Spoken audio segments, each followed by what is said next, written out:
Hi everyone, it's Librarian Faith from the Mandel Public Library of West Palm Beach.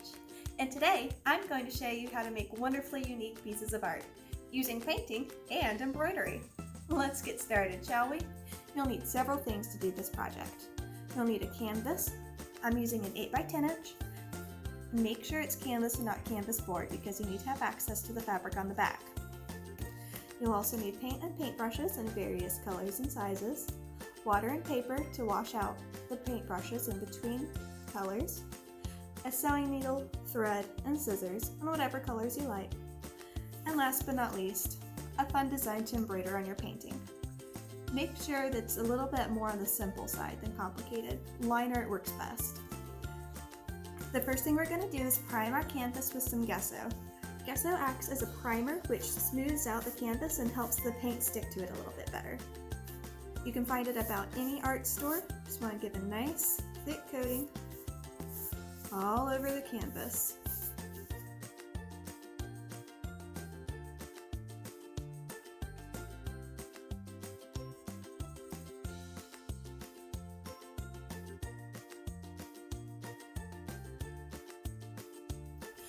Once the gesso has finished drying, you can add your base colors to your painting. Now the paint for this project is less of creating a landscape or portrait or anything like that, and it's more of providing a colorful background for the embroidery. I'm doing a pond kind of themed or lake themed background, so I'm using lots of blues and greens. But you don't have to do a lake or pond. You can do simple color blocks, or you could paint all of your canvas one color. Whatever you want to do, feel free to lead with your inspiration. But since I'm doing a pond theme, I'm going to start off with this bluish green base. I'm just going to lightly brush it all over the canvas board.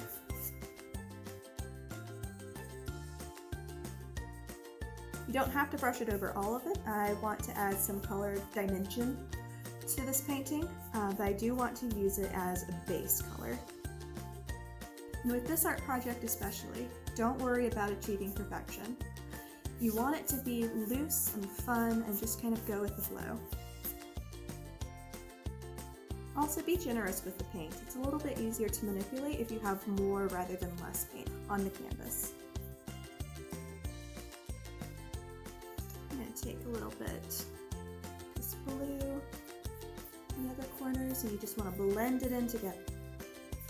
We're not trying to achieve some perfect form, we're just getting lots of pretty colors on the base. I've found that going in one direction makes the base looks a little bit better rather than going in all sorts of different ways.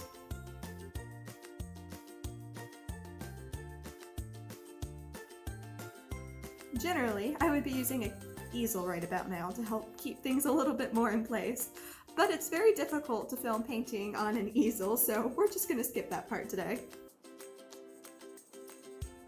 I'm going to add a little bit of a darker blue here in this top corner and kind of bring it down, just to add that dimension.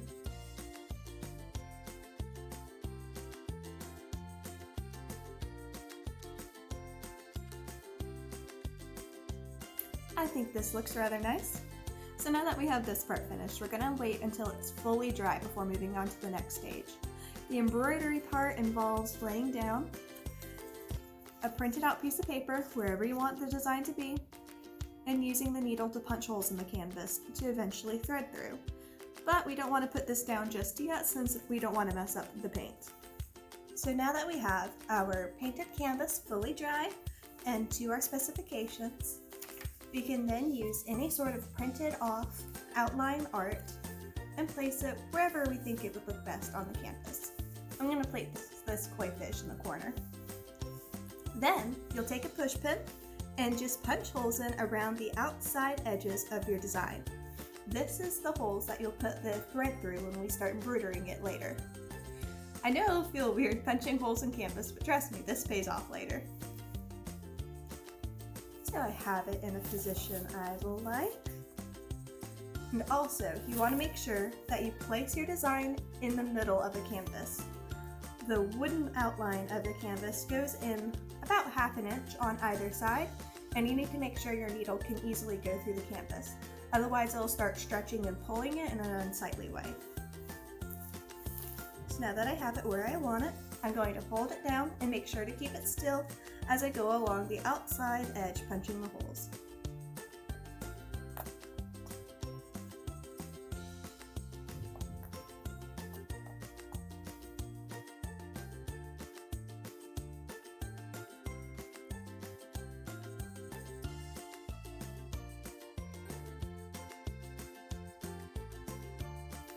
Okay, now we've finished going along the outside edge with our push pin. We can peel off the paper and see our outline. So this is a rough idea of what your final product will look like. Then we'll take just a regular old sewing needle and a slightly larger size. This size should work. I definitely recommend selecting a needle that has a slightly larger opening at the top, as this will help with the next part, which is threading it with 2 separate threads. Now if you'd like, you can just do 1 thread each time and go over it twice, but since I want to use 2 different colors, since koi fish are typically both white and orange, I thought I would just go ahead and thread 2 different colored threads through the needle, so I only have to go around the outside edge once. Make sure you trim the ends before trying to thread them through the needle. This will make your life a lot easier. I'd also like to go ahead and note that typically you use embroidery floss whenever you're doing any sort of embroidering. But for this project, it's not quite a typical embroidering project, is it? So I'm just using regular thread. Now that we have the 2 pieces of thread threaded through our needle, you'll want to get them about even at the end and tie just a simple knot, connecting all 4 pieces of thread together. Like so.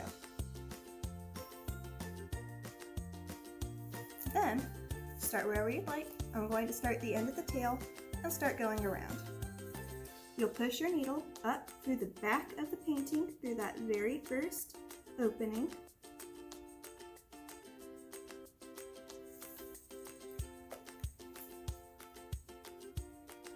And pull it till the little knot catches on the back. Don't pull too tightly at this point. You don't want to jerk your thread around and possibly rip your canvas. You want to have a light touch. Pulling it so that the thread lays flat is important, but you don't have to pull hard at all. Then we'll do something called a back stitch. Now that we've gone up through the back and then back down through the next hole, you want to turn your canvas over again and push the needle through the next opening. Go ahead and pull that through. Again, a light touch. And then push it back down through that second opening where you went down through the canvas the first time. This is called a back stitch. It helps make your embroidery look a little bit more clean. As this way, we'll have one solid line going all the way around our outline on our canvas. And then you'll keep repeating that process. Push the needle up through the back of the canvas on the next opening. Gently pull tight. Push the needle down through the previous opening. Mindful that your thread doesn't catch on the corner. Pull it through and keep repeating this process until you've gone all the way around the outside edge of the canvas outline.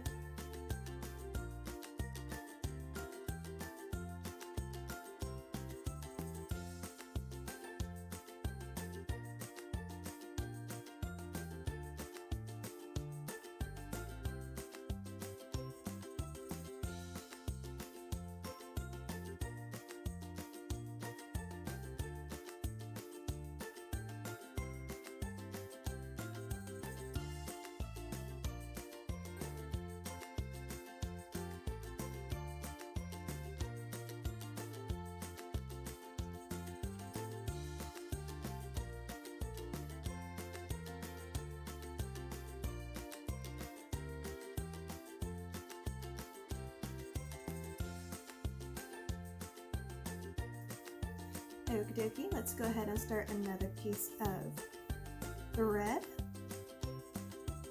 Once again, we're going to tie it off by inserting the needle under a previous stitch pulling it through, and then pulling the needle through the loop that results. This creates a little knot and keeps everything in place. Go.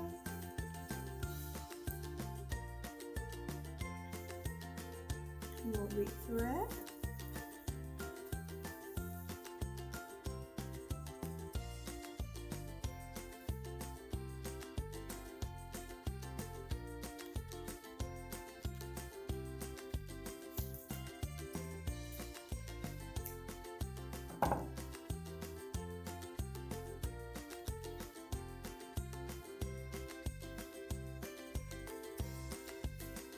Okay, and we'll put the needle up through that next hole on the canvas.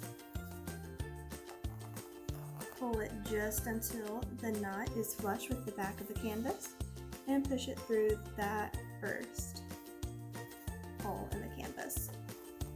And lightly pull it too. And we'll just keep going.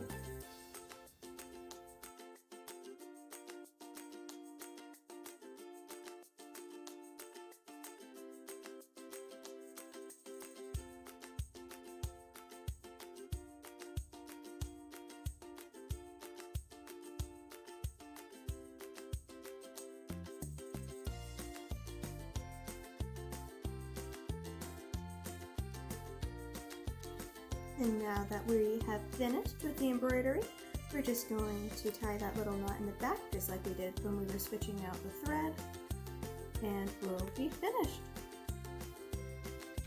One knot and the second knot. We'll snip the thread, and there we have it. We're finished.